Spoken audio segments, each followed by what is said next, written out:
لو كنت شاعرا لكتبت لك قصيدة أحكي فيها عن حبي كما لم يكتب شاعر من قبل. ولو كنت رساما لرسمت لوحتك على أعلى جبال الأرض. ولو كنت عازفا لعزفت لك أعذب الألحان. ولو كنت كاتبا لكتبت لك وعنك أجمل القصص.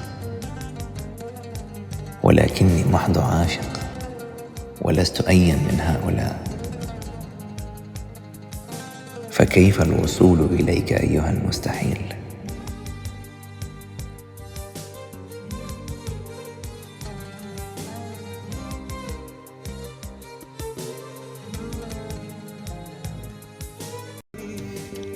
لو كنت